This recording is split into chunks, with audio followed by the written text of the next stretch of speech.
दोस्तों नमस्कार, मैं Rajneesh Kumar PVR aquaculture farm से। कैसी है मेरी पीवीआर एक्वा फैमिली? होप सब स्वस्थ और मस्त है। दोस्तों आज इस वीडियो में मैं बात करूंगा 1 हेक्टेयर की वाटर बॉडी, 1 हेक्टेयर का पोंड जिसमें आप कार्प्स मछली का पालन कर रहे हैं, तो आपकी क्या ऑपरेशनल कॉस्ट आएगी, कितना आपको पास फंड चाहिए, क्या आपके उसमें प्रॉफिट रहेगा। एक किसान भाई की स्पेसिफिक रिक्वायरमेंट थी ये, लेकिन मेरी काफी सारी फंड मैनेजमेंट वाली वीडियोज में ये सब सारे स्टैटिस्टिक मिल जाएंगे। हम अज्यूम कर रहे हैं कि आपका 1 हेक्टेयर का वाटर बॉडी अवेलेबल है, 1 हेक्टेयर वो बना हुआ है, लेबर का रुकने का वहां हटवट है, दाना रखने का कमरा है, एक बोरवेल लगी हुई है, ये सब कॉस्ट आपकी वहां पे है। हम केवल specific 1 hectare operational cost per बात करते हैं। जब आप 1 हेक्टेयर की कोई न्यू बिगिनर फार्मिंग कर रहा है तो उसे किन बातों का ध्यान रखना चाहिए और किन बातों पे वो फोकस रहे। आपके मेजरली ऑपरेशनल कॉस्ट में 5-6 चीजें आएंगी। आपकी उस लैंड की लीज, वो आपकी ऑपरेशनल कॉस्ट आएगी। वहां आपकी जो लेबर है वो उसकी क्या सैलरी है, वो एक ऑपरेशनल कॉस्ट आएगी। कितने आपने मछली का सीड स्टॉक करा है, क्या वहां पे फीड की कॉस्ट आने वाली है, क्या वहां पे दवाई की कॉस्ट आने वाली है, क्या आपका वहां बिजली का बिल आने वाला है। बिजली का बिल अगेन एक क्वेश्चन मार्क रहता है हमेशा। किसी किसान भाई का अगर वो एग्रीकल्चर कनेक्शन है तो वो उसका एनुअली, अगर यूपी की बात कर रहे हैं तो 20,000 पर एनम, 18,000 पर एनम आता है। हरियाणा में कम आता है, पंजाब में फ्री रहता है। या पीटीडब्ल्यू प्राइवेट वेल कनेक्शन है तो उसके यूनिट चार्जेस अलग रहता है, एक कॉमर्शियल का रहता है वो अलग रहता है। बट इस वीडियो में हम कंसिडर करते हैं कि इलेक्ट्रिसिटी कॉस्ट इज मोर और लेस 20,000 पर एनम। वो एक एग्रीकल्चर कनेक्शन है और किसान आदमी काम कर रहा है। मेजर 2 कंपोनेंट आपको जो ध्यान रखने हैं, लीज और लेबर। 1 हेक्टेयर की वाटर बॉडी पे आपको 1 लेबर ही रखनी है।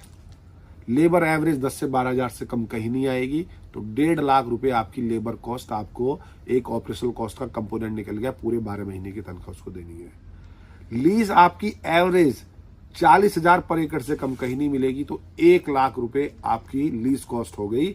ये दोनों कॉस्ट मिलके जब हम कार्ब्स की बात करते हैं तो मैक्सिमम ये दोनों कॉस्ट मिलके आपकी 20 से 25 रुपए के अंदर रहनी चाहिए, उससे एक्सीड किसी भी कंडीशन में नहीं करनी चाहिए। जब हम 1 हेक्टेयर की बात करते हैं तो जनरली हम 10,000 ईयरलिंग स्टॉक करेंगे 1 हेक्टेयर में, यानी 2.5 एकड़ में। 1 ईयरलिंग 120 रुपए पर केजी, यानी कि उसमें 8 से 10 बच्चे आएंगे जो कि 100-150 ग्राम के होंगे एवरेज। हम 100 ग्राम के मानते हैं, 10 बच्चे आए तो 12 रुपए का आपका सीड आया, 120 रुपए पर केजी के हिसाब से। ये सीड कॉस्ट भी वेरी कर सकती है। आप गोरखपुर में लेंगे तो 150 भी आ सकती है, कहीं बिहार में ले रहे होंगे तो 160 भी आ सकती है, कहीं पे आपको 80 भी आ सकती है। But we consider the average 120 रुपए पर केजी ईयरलिंग का बच्चा, एवरेज 100 ग्राम का, तो तकरीबन 12 रुपए आपके बच्चे की कॉस्ट आ गई।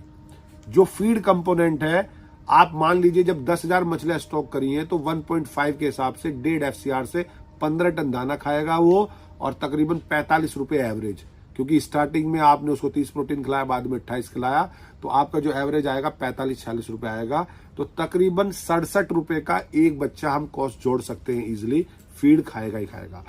5 रुपए आप फर्मेंटेशन मेडिसिन के जोड़ दीजिए, तो सारी कॉस्ट अब ऐड कर लीजिए। 12 रुपए का बच्चा, 67 रुपए का फीड, 5 रुपए का मेडिसिन, 15 रुपए की लेबर, क्योंकि 1.5 लाख रुपए और 10 टन माल होगा, और 1 लाख रुपए आपके लीज कॉस्ट, यानी 10 रुपए, यानी दोनों मिला के 25 रुपए हो गए। तकरीबन 109-110 रुपए आपकी कॉस्ट ऑफ प्रोडक्शन कार्ब्स की 1 हेक्टेयर में जब 10 टन पे फोकस करेंगे तो आएगी। That is 100% feed based culture. जब 100 ग्राम का स्टॉक करेंगे, नेक्स्ट 7 to 8 मंथ्स में आप हार्वेस्ट कर देंगे। मार्केट प्राइस एवरेज अगर आपका 1 किलो का बच्चा है, 1 किलो की आपकी फिश रेडी हो गई है, 145-150 सेल हो जाएगी। तो आप 40 रुपए अर्न कर रहे हैं 110 खर्च करके, तो तकरीबन 34 से 35% की return on investment on working capital आपकी है।